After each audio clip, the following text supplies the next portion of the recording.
So now we're into the non-spoiler discussion of episode 2. Again, I will do the same thing. I will broadly detail the plot, but leave a lot not touched upon and concentrate on the aesthetics.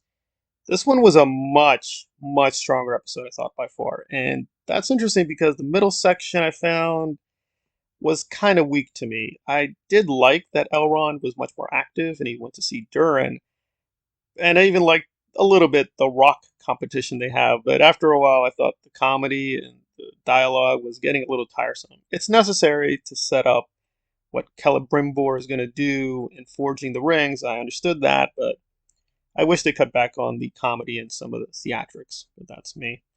So it seemed to me to have a really weak middle section, and there's also this very obvious horror scene in one of the final scenes, and I thought I was gonna really take some points off of that bit. And it started off badly, but as it progressed, it actually got better. And the conclusion's a little over the top, but it made sense with the story. I mean, it made really a lot of sense with the story and where they're going with it. So yeah, there's a lot of zigzag motions through the plot. I didn't love what they did with Galadriel, just having her out to sea, and then that's how she meets Halbrand. I guess that's what we're going to call him. A lot of people suspect this is already Sauron. I don't think he's going to be Sauron, but I do think he's going to be one of the lieutenants. So I think they're already going to start up who the Nazgul are. I would prefer the Nazgul remain mysterious.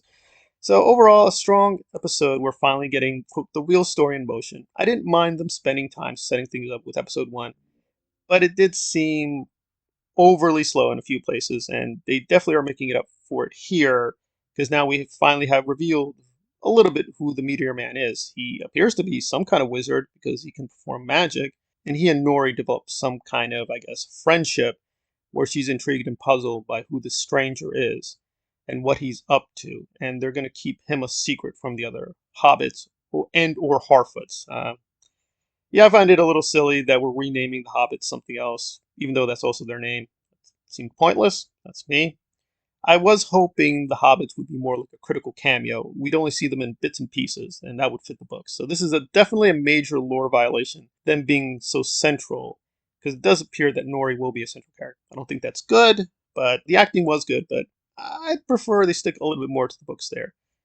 People think the hobbits don't exist in this time period. They exist. They don't not exist, but they're not meant to be the central focus, so that felt a little strange. So good stuff, bad stuff. Music was much more consistent. Even when it's over the top, I thought it made a whole lot of sense. So the main theme music I thought was kind of weak, but the music overall was pretty strong. And it's not just Howard Shore, he's getting some help. I think so far it's a very productive mix, and the music does make sense with the time period. A lot of people are making a lot with dialogue being very cringy and silly. I would agree that when it tries to be comedic, that's been a consistent failure. So I don't know if this is a problem with the showrunners or the writers or they're trying to cover certain twists up with the comedy, but the comedy is consistently not very good. It's not very strong. It's not MCU bad. It's not She-Hulk, but that is one of the weakest parts. So they really need to work on that. Either eliminate it, minimize it, or really try to do a better job. It was just a little too obvious and telling. But the strongest parts, like episode 1, was with Arondir and Bronwyn, even though their stories separated. But I did like what they're doing with Arondir, him not speaking. Some people are being very critical. He's just stoic all the time. Again, this is like the prequel debates. A lot of people hate Qui-Gon Jinn because even though he does have a personality, it's very stoic.